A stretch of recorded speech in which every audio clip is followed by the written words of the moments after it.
Thank you again, Melanie. That was a brilliant masterclass on the U.S. energy system. I have never seen better. You might have picked up, she defined the quadrennial energy review, if you were listening carefully, as not once every 4 years, but every year for 4 years. So I think that's an indication of how much energy she has, no pun intended, for what is an extremely important but demanding lift. Analytically and just moving the government in ways that the government has not moved before. We are also really, really grateful that her recusal period is over. Delighted to have her back in the C3E fold. She really has been a huge ally of C3E since the very, very beginning. Now, I have the pleasure of introducing Lisa Frantzis, who will present to you this year's C3E award winner in the business category. Lisa is a senior vice president for the Advanced Energy Economy, a national association of business leaders who are making the global energy system more secure, clean, and affordable. She also seems to be in several places at once, and we're just so happy she's here. Lisa, thanks, and over to you.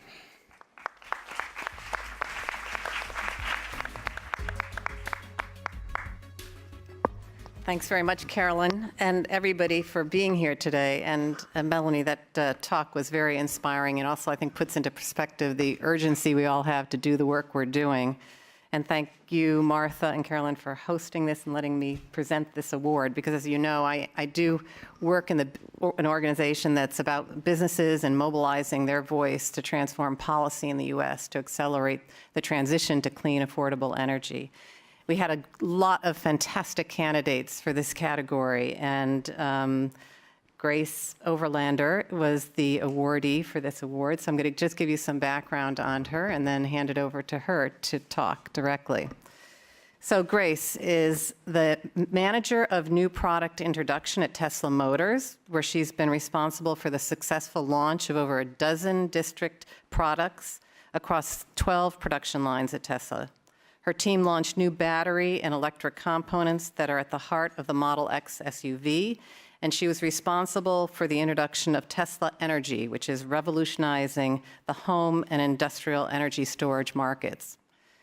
Grace has been an advocate for clean energy in the electric vehicle space for almost a decade now by pioneering new collaboration processes, beginning with the Volt development team at General Motors, where she instituted the refurbishment strategy for GM's award-winning Volt.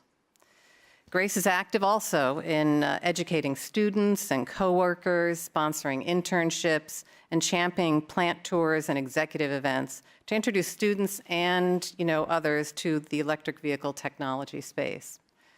Grace is an MIT fellow through the Leaders for Global Operations program, where she earned her MBA and Master's in Engineering. And I also just wanted to read a quote that a former supervisor at GM stated, that Grace is one of Grace's strong suits is her ability to look forward in her planning.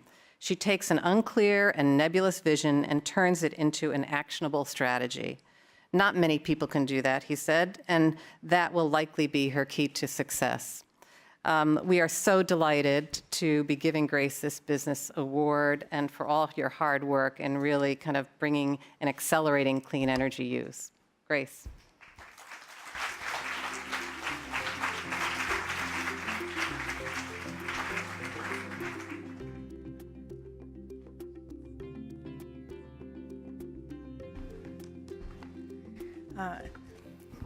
Thank you very much for this honor. This symposium has been amazing. It's really impressive to see such wonderful women all in one place talking about really important matters. I want to thank Milo Werner, who nominated me and has been a great champion for me at Tesla. She was an award winner 2 years ago. I want to thank my husband, Marshall, who has been my partner and convinced me that I can have 3 kids and a rewarding career all at the same time. And I want to thank my parents, who instilled in me very early on a love of math and science and exposed me to STEM before STEM was even an acronym. That early exposure really started a deep-rooted passion in me to support mentoring and education in the STEM fields. Working at Tesla is really inspiring. Being a part of such an innovative team in the energy space is really, really rewarding. And I'd like to talk about Tesla's innovation a little bit. we really use a pretty standard product development process that uses 4 basic build series, A, B, C, and D, very technically named.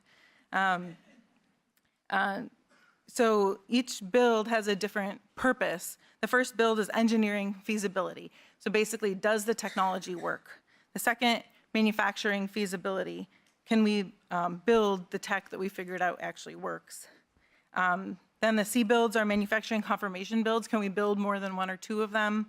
And then we go on to pilot builds, where we actually build on a production line with production processes and production parts. And we move into saleable builds that we can send to customers. And in that build, we really look at how consistently can we build.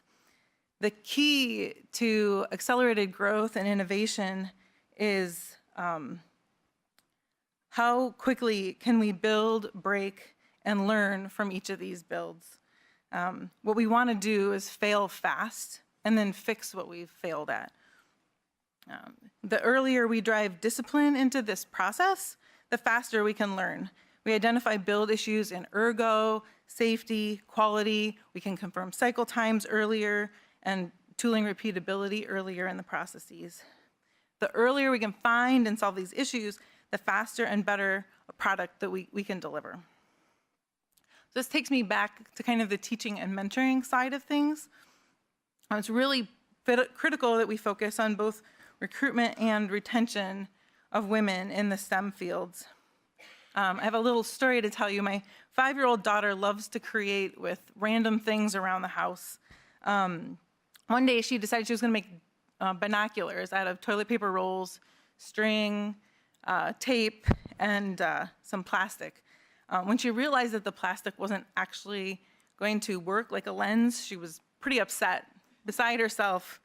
But it really gave me an opportunity to talk to her about how it's okay to try something and fail at it. And I do this every day when I go to work and you go to daycare. But now, based on that experience, she's gotten a passion for creating without this mental impediment that it will be bad if something doesn't work out. And so she's been able to kind of do whatever she wants in her building. And I think every child should have access to the experience and tools to build and experiment and fail fast, just like this. There's so many opportunities out there right now, from STEM programs to maker spaces and maker camps. We need to let these kids, young women and girls, work in unstructured and unsterile environments where there are no right answers. We need to let them build and fail and build again. That is how we create the next generation of innovators and entrepreneurs who can make grand leaps in energy and technology in the future. I really look forward to continuing the relationships that we've started here, and thank you so very much for this incredible honor.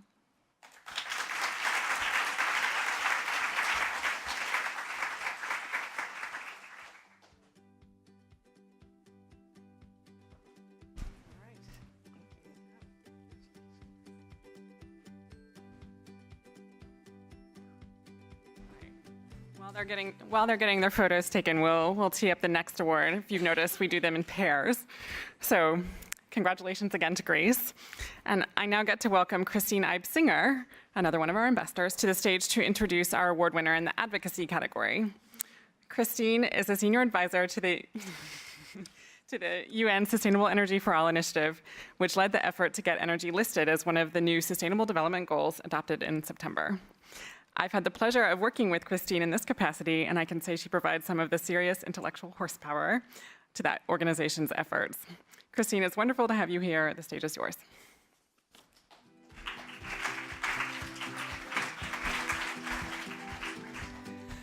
Good morning. It's a real honor and pleasure to be standing here before you, and I truly hope you're enjoying the day. The conversations, meeting new people, the ideas that are being shared amongst us has just really been so stimulating and positive. So I hope you've taken that away as well. I am really delighted to be able to offer this award off to Anya Cherneff, who's the Executive Director of Empower Generation. I had heard, my background is I've been involved in energy enterprise development in the developing world for 25 years, a little time. And I know how hard it is. I know how difficult it is to be on the ground and really be working in different cultures, different business environments, and delivering clean energy services to those 1.3 billion people who don't have it. And what's really interesting is I've always used, my colleagues and I have always used the expression, energy is a means to an end. Nobody wants a kilowatt hour. They want what the kilowatt hour delivers in terms of services. And we've always talked about it being health and lighting and economic development, and we've talked about gender issues. Well, I realized after meeting Anya and really chatting with her about the work that she's done, that her whole purpose is to empower women. It's power for power, the little double entendre. But the reality is she's created a business opportunity in Nepal, a place with some of the highest poverty levels in the world, a place where human trafficking is extensive, where child prostitution cross-border is extensive. And she had an opportunity to speak with someone there who said, a woman, Sita, who said, all I want is power. And a light bulb went off. And since that time, Anya and her colleagues, her co-founder she'll speak about, have actually put together a combination of a for-profit activity and a business model that empower women. She's established and supported 16 chief executive officers of little companies that are now delivering energy services. They have over 100 sales agents within this business model, and it's all about building out the power of women, giving women social value in the context of their work, creating within their households and their communities an understanding of the power of women. So while financially these CEOs are doing pretty well, for approximate $5,000 investment in training, market awareness, consumer awareness, also providing some credit for purchase of supplies, they're creating between $2,000 and $5,000 worth of income on an annual basis, which far exceeds the approximate $700 GDP numbers in Nepal. But that's not really where their true value is. The value is that through energy, through creating a business model that is replicable and scalable, Anya and Empower Generation have empowered a whole community of women that will begin to change the social fabric in Nepal. So it is an extremely true honor that I introduce you to Anya Cherneff and let her tell you a little bit more about her story, her adventure, and why she deserves this leadership award. Thank you.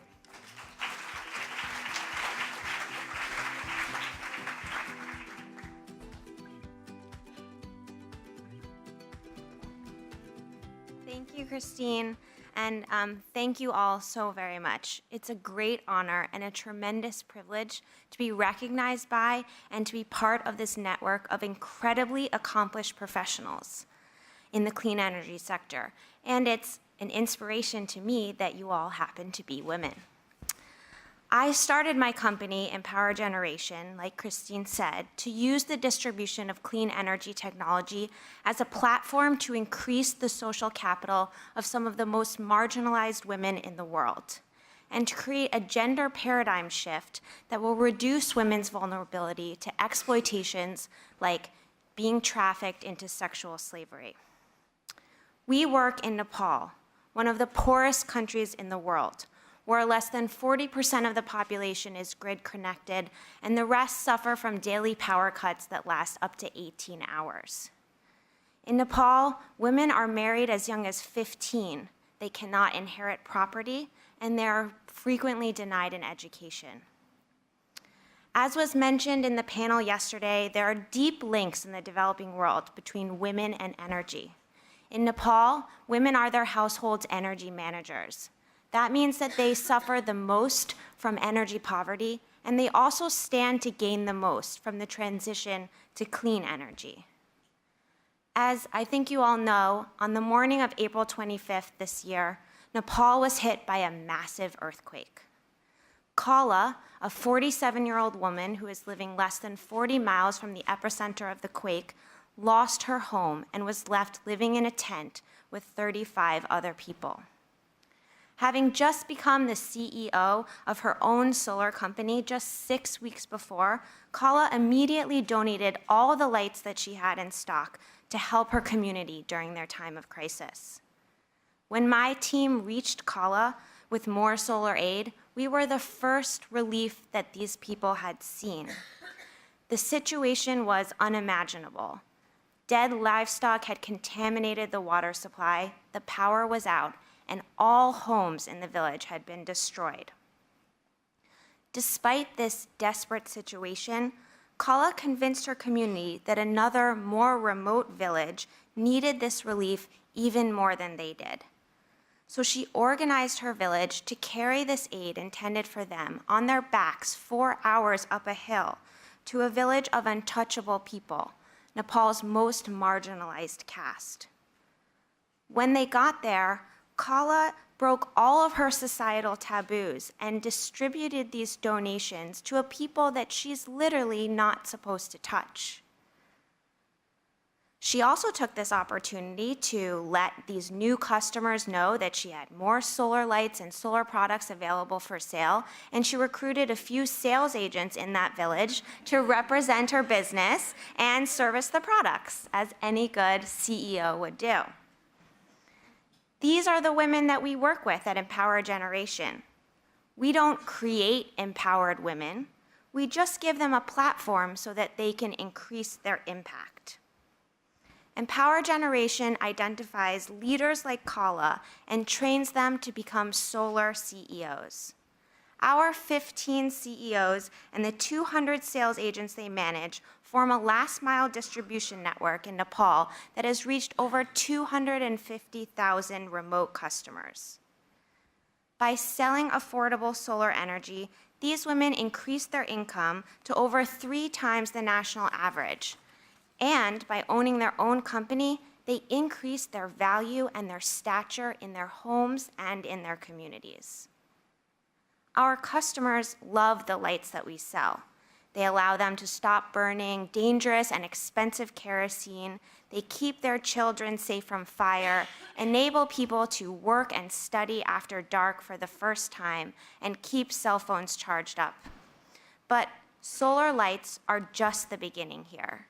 Our customers want power just like we consume power. They want solar home systems that can provide enough power for a television, for a fan, for their tablets. This year, we're training our network to be the first companies in Nepal to sell and install rent-to-own solar home systems that deliver continuous energy services to their customers. When put into the hands of a woman, a simple, small solar light is a powerful tool for changing the world. It empowers a young girl's mother to earn enough income to send her to school. It allows that girl to study 3 to 4 hours each night, and it creates a powerful role model for her to aspire to become. On behalf of Kala and all of the women of Nepal, I want to thank you all for the inspiring work that you do, and I humbly accept this award. I ask all of you to support us further by reaching out and connecting us with funding that will allow us to empower women to power the world. Thank you.